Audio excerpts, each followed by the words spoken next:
IoT networks. So Anuruddha, I don't know if I'm saying the name correctly. Okay, great. Sorry if not. The audience is yours. So we are ready to listen to you. Okay, thank you very much. So I hope everyone can hear me clearly. So my paper title is Microservice Remodularization of Monolithic Enterprise System for Embedding in Industrial IoT Networks. My name is Anuruddha and I'm from Queensland University of Technology. So before we start in the presentation, I will just brief through what is the content that I'm going to present. So basically, I will start through a brief introduction, and then I will move to the background on motivation, what is the research motivation that we have, and background related the research that we are producing here. And then I will describe the microservice discovery approach that we have developed. And finally, describe the implementation and validation part of the tool that we have developed and the conclusion based on that. Basically, before starting the session, it's better to understand what is an enterprise system. So enterprise system can be defined as a complex system which manage complex business activities of a big organization, like enterprise resource planning applications, customer relationship management applications. So basically, those systems are really complex and takes years to develop and difficult to maintain. And these systems have evolved through time. Basically, initially, they were developed using multi-tier architecture, where the user interface, business logic, and data access layer are introduced into different tiers in the system, and then introduce the component-based computing architecture, where they identify the major components of the system and develop them separately such that they can be used as needed. And with the cloud computing, with the introduction of cloud computing and the introduction of cloud, the service-oriented architecture came to the industry, where they allow the business logic of those systems to be accessed as a service using APIs, basically SOAP APIs or REST APIs. You can access these services. And the new change in the software industry is moving to the microservice architecture. So what is a microservice? Basically, microservice can be defined as highly cohesive software components which are focused to provide a specific functionality. In software development, we call this single responsibility principle. Basically, each component is responsible for a particular action or particular activity of the software system. And the advantage, or why people move to these different architecture, move to the microservice architecture, is to achieve high scalability and high efficiency. Basically, based on the requirements of the user, they can easily manipulate the system and combine the resources as they need and provide the services to the customers. Now, with that basic understanding, if we move to the context background of the research, to obtain a better understanding, I think we can use this diagram. As you can see in the left-hand side of this diagram, we have the old enterprise system. And you can see in an enterprise system, there can be multiple components like production management component, product management component, report management component, and order management component. Basically, each component is a set of classes, and these classes have set of methods. And these methods execute different CRUD operations on the objects in the database. They communicate with each other, and they communicate within the system itself, and then manage the execution of the system. And basically, this kind of a big system is normally hosted in some kind of EC2 instance or in Google Cloud or somewhere, or their own servers if they require. And then they use database management systems to manage the database of the system. But what we are describing is a future state. In the future state, what we are trying to do is we try to identify the components which can be extracted and run in the edge location. So in the end location of the whole process of the system. For example, if there is a production system of an organization, they most probably needs to manage the inventories. What items are taken from the shelves, which items needs to be in store more, or if there are big companies which manage big machineries, they have to identify what is the break, how often the system is breaking, and how often the components needs to be replaced. So what we can do is we can get those information from the edge locations, process those information at the edge location, and pass them to the main server. So that's what we are proposing here. So we identify the components which can be separated as microservices, and we implemented them in the edge locations as in embedded systems, such that we can get those information and pass them to the main system and process them. Basically, this is kind of a system re-engineering or restructuring. So for system re-engineering, different methods has been proposed.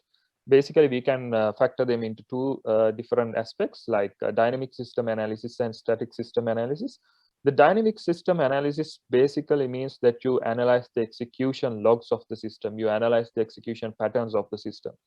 And static system analysis means you analyze the code structure of the system. So using the static analysis can be divided into two different sectors, like structural relationship analysis and conceptual relationship analysis. In the structural relationship analysis, they try to figure out what are the relationships existing between different classes and methods, like method calls, subtyping relationship, class relationships. Those they try to identify the structural relationships they have. In the conceptual relationship analysis, they try to evaluate the conceptual similarities between different components. For this, they evaluate the word similarities, how often different words have used in different methods, and based on that, they try to understand whether different components or different classes, different methods can be combined together based on their conceptual similarities. Now, what we are trying to achieve is we try to figure out how to utilize both of these aspects, the semantic aspects and the syntactic aspects of the software systems, to identify and develop a microservice discovery approach and recommendation system. So based on this understanding, we came up with our own discovery approach. So it's a 5-step discovery approach, as you can see here. So in the first step, we discover the business objects, and then we move to the second step. We try to identify the semantic structural relationship of the system through SQL and BO relationship analysis. And also then we move to the syntactic structural relationship analysis, where we evaluate the code structure and try to identify the structural method similarity and structural interaction relationships. So after analyzing all these details, we provide those details into a k-means clustering algorithm that we use, and then it will help us to identify which components can be clustered together and which functions can be used to develop microservices. Basically, for example, if we take the SQL and BO relationship analysis, what we do is we go through each code structure, we analyze the code, and we try to identify what are how many objects are related to different classes, what are the relationship between different objects, business objects and classes. Apart from that, in the same moment, we use the execution logs to evaluate what are the business object relationships they have. For example, in our previous paper, we have identified that there are exclusive container relationships, association relationship between different business objects, and how they affect the discovery of microservices. So it's our previous work, and we used a similar approach here to identify the relationships. And then in order to identify the structural relationship analysis, we use existing tools such as Mondrain, which analyze the structure of the system and provide us with a graph like this, similar to this, which evaluates different method call relationships. And based on that, we try to identify the structural method similarity, where we identify how many methods are related to each other, what are the method calls they have between each other. And then we use the structural interaction relationship analysis to identify the structural interaction relationship. Basically, based on all this information, we came up with 3 different matrices. For example, if we look into the first matrix, where we have methods and business objects. So this is analyzed using the semantic structural relationship analysis, where we identify what are the methods related to different business objects and how many relationships they do they have with those business objects. Then we move to the next one, method cosine evaluation. So here what we do is we evaluate the structural method similarity through analyzing the word structures and word repetitions of different methods in the system, and we try to evaluate what is the similarity, cosine similarity between different methods, and that's what we use in this particular situation. And then we use the method-to-method relationships. So basically the structural interaction relationship based on those graphs that we develop. We identify how many relationships different methods have, and then based on that, we develop this matrix. After developing these matrices, we provide those information to our k-mean clustering algorithm. So for the k-mean clustering algorithm, each of these rows, each row, including all these 3 different aspects, considered as a single node. So it evaluates, so we provide initial nodes to the clustering algorithm, and then it uses the Euclidean distance calculation to calculate the similarities between different nodes, and at the end it presents us with clusters which have nodes which are most similar, and which execute operations related to a particular business object or set of business objects which are combined together. And then based on these evaluations, we execute the system, or develop the microservices.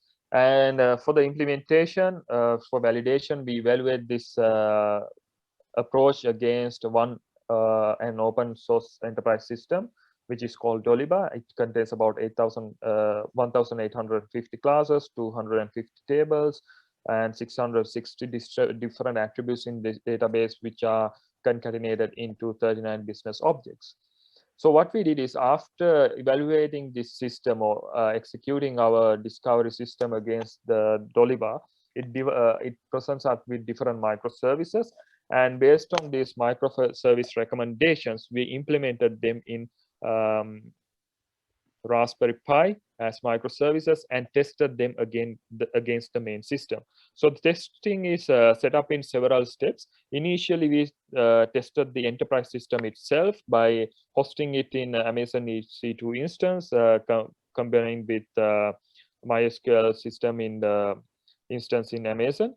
And what we did is, we generate 100 to 200 executions. First, we execute 100 executions against this particular system, and then we again executed around 200 executions against this system. And then we take the execution time, memory consumption, and database utilization, how much memory used in the database. Those details we capture from the enterprise system. Then we introduce the microservices that we developed, which are integrated with the Raspberry Pi.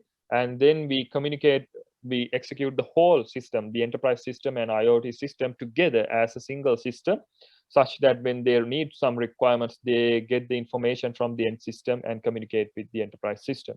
Again, we execute around 100 to 200 executions generated from 4 machines against these systems, and then we record the execution results. And then as the third step, what we did is, we went against the suggestions provided by our system. So we developed microservices which have methods that were not identified by our system. And then we develop microservices using those methods and objects, and then integrate them with the original enterprise system through IoT. And then we evaluate the system again under 100 to 200 executions, which is generated by 4 machines. So what happens after getting this information? We move to the calculations to measure the performance. So to measure the performance, we use 2 basic evaluation methods: the scalability of the system, the total scalability evaluation of the system, and efficiency. So scalability is defined by how much resource is used by a particular system to achieve the same or provide the same output within a particular given time. And the efficiency is calculated by the difference between the enterprise system execution and the execution of the system introduced after the microservices are developed. And based on that, we obtain these results. And as you can see, the scalability values of the when we compare the CPU usage, you can see the enterprise system has 3.458. Please note that the scalability value, if the scalability value is high, which means 3.458, it means that it uses more resources to achieve the same output. And you can see when we introduce the microservices, developed by us, it has reduced the resource usage, which means it increased the scalability of the whole system. And if we introduce microservices against the suggestions provided by us, our system, even though it managed to obtain the scalability, a little bit of scalability when you compare with the enterprise system, it's not perform as such as the microservices that we introduced based on the suggestions provided by our system. And also, when you check the efficiency of the whole overall system, you can see when you introduce microservices, the overall performance of the system increase such that it managed to execute the or provide the output to the whole system within a less amount of time. So based on that, we identify that the system managed to provide better execution results and managed to achieve better scalability based on the suggestions provided by our discovery approach, and also the microservices developed based on this discovery approach managed to provide better performance for the whole system. And basically, as the conclusion, we can say that we perform semantic analysis and syntactic analysis, and we combine both of those approaches, which are introduced separately in the literature, and we try to combine them. And it provides us a better outcome when discovering microservices, which will be able to provide better scalability and availability for the overall system and execution efficiency for the overall system. And when we talk about the future work, what we are planning to do is we are trying to evaluate whether we can integrate more semantics or more information related to the code structure of the system, such that we can achieve better utilization of these resources to achieve better clustering of these systems to develop microservices. So these are my references, and thank you very much for joining today. And I'm open for any discussions. Thank you very much. Thank you very much, Adam Baraje. And well, let's start the questions round. I just encourage the audience to participate. I'm happy to start with a couple of questions that I have. The first one is just a comment related to the title, because you are when you were talking about monolithic enterprise systems in the title, this monolithic term sounds too strict to me, because indeed the microservices, and in your presentation and your work is clear, are very open to change. So this was my first comment or question. So why do you want to stress this term, monolithic enterprise system? What is the meaning of monolithic, and why is so important to have it in the title? Maybe I'm missing some normal term in this community, but it was just I felt curious about that. Yeah, so basically in software systems, a monolithic system means a system which is not up to the current standards. And when we compare the existing system, most of the big enterprise systems, they have developed based on architecture which was previously which was really good at that particular time, but it's really hard to move from that structure to the current structure or new developments, because it takes a lot of time to move those components or identify the components which should be moved into the new environment, so cloud environments or into microservices. So that's why we define it as monolithic systems, because they have a really good code structure, but the problem is the components are really big and really difficult to manage, and these are developed like 4 to 5 years, and based on that, it's really difficult to evaluate the whole code structure and identify the components which can be extracted as microservices, and it takes a lot of manual time if developers have to do this. The problem is so the solution is to evaluate these code structures using automation approach, or using tools which can evaluate the whole software component and try to derive which components can be extracted or moved out from the system, which can be developed as separate independent components, such that they can move to the new code structure, so move to the new architectures of the architectures which is introduced currently. Or used by the current environment or IT environment. So that's why we define them as monolithic, because they are not up to the current standards of the software development or software standards that we have in the enterprise, but they were developed based on the standards which were prevailing on their particular development period, for example, 1990s, 1980s. So that's why we define them as monolithic enterprise systems. Okay, thank you. I remind everybody that the Q&A channel is open for questions.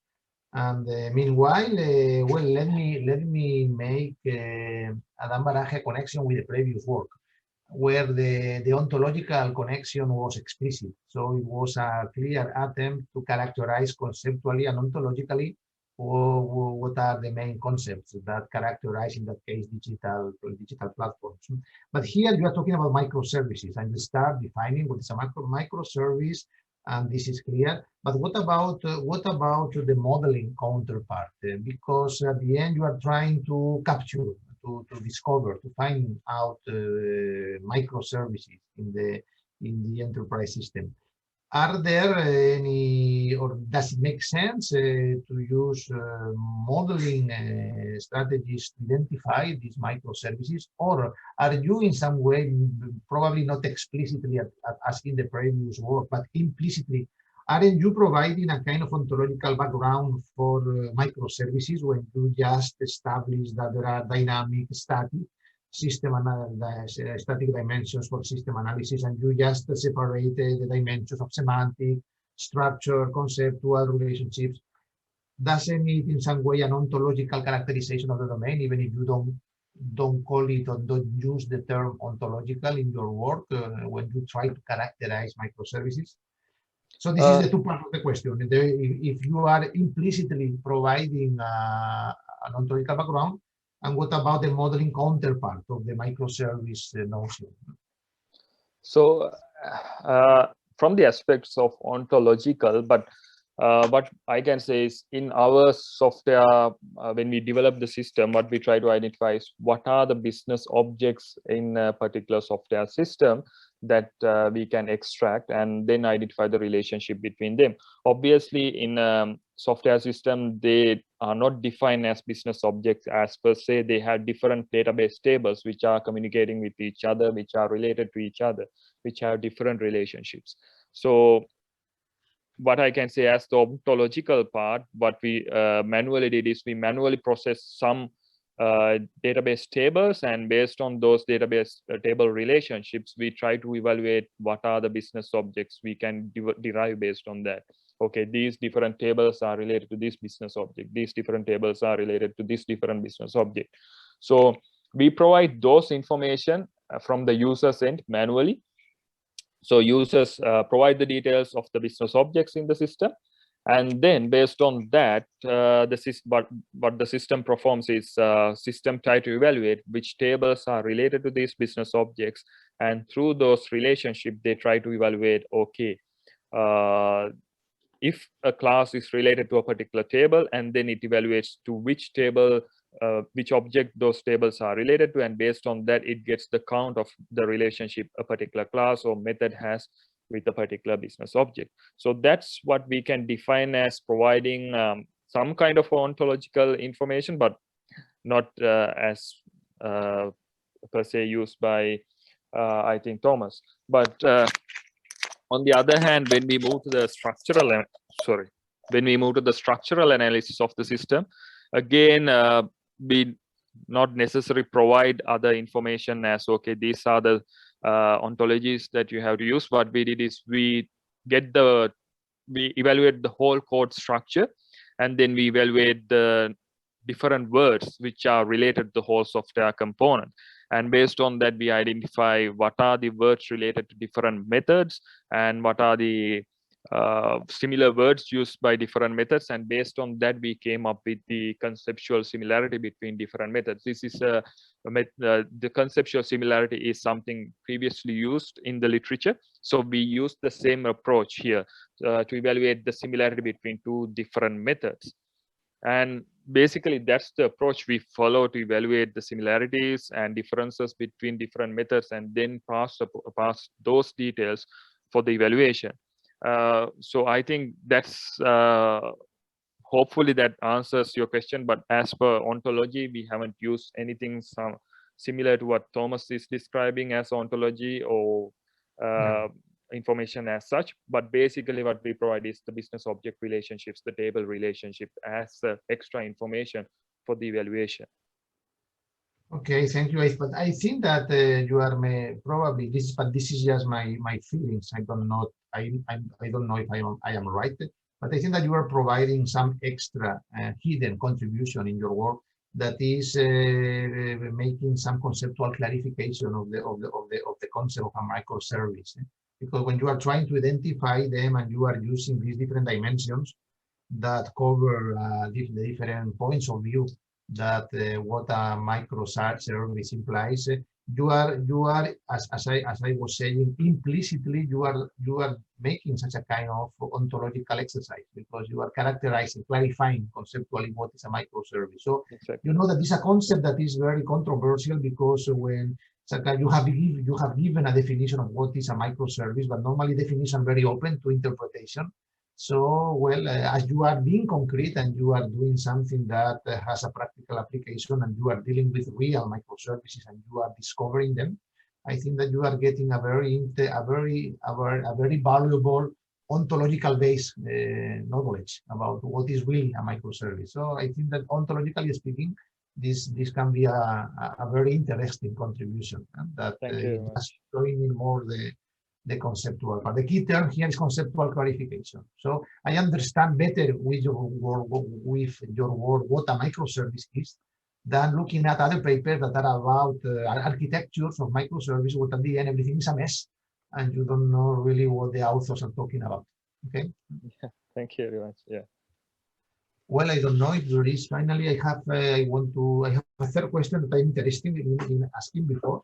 That is also the practical perspective, because as usual, we need to provide some experimental, some validation of the work. You do it very well in your paper with Oliver, this open source enterprise management system. But what about potential dependencies on the particular characteristics of this EMS? Because depending on the architecture, on how this system has been built, could be the case that some things are benefited and some others are punished. So, well, I know that this is not an easy question to answer, but how dependent on the particular case that you have chosen for validation is your approach is? Yes, so that's a really good question. So basically, what I can say is we tested this system against PHP kind of systems. Even in our previous research, we used Sugar CRM and Church CRM. And this is Toliba. Basically, all these three systems that we have tested upon are PHP systems, which use class structures and database structures to manage the whole software system. Excuse. And they should have a clear code definition and code structure. And if they have such kind of a structure, then it's easy to use the system. Obviously, when we evaluate one system developed using PHP and when we move to another system which is developed using C# or Java, a different programming language, obviously there will be some changes, but the overall characteristic will be the same, because if they access the database and if they process the data in the business logic layer, of course we can use the same evaluation methods to evaluate them. But since we have developed this exclusively to test it against PHP systems, if we move to the other system, obviously there are some changes that we have to do in order to perform the same operations. But what we try to do is we develop the prototype to evaluate whether the approach that we are following is correct and whether it will able to provide some viable solution for the developers in the future, such that it will help them to identify components which can be separated as microservices. So I think, yes, of course, there will be some structural differences between different software systems based on the programming language they use, based on the taxonomy they use, based on the relationship they have with their different components and the database. But overall, we can use the same approach by doing some small changes to the code structure. So that's what we are trying to prove using it against one of the open source systems, actually. Yeah. Okay, great, Adam Baraje, thank you very much. I feel there is a very challenging further work waiting for you. So also my regards to all the co-authors, my colleague Alistair and colleague Anartem also. And thank you very much for the presentation. Thank you very much. Thank you very much, everyone. We are then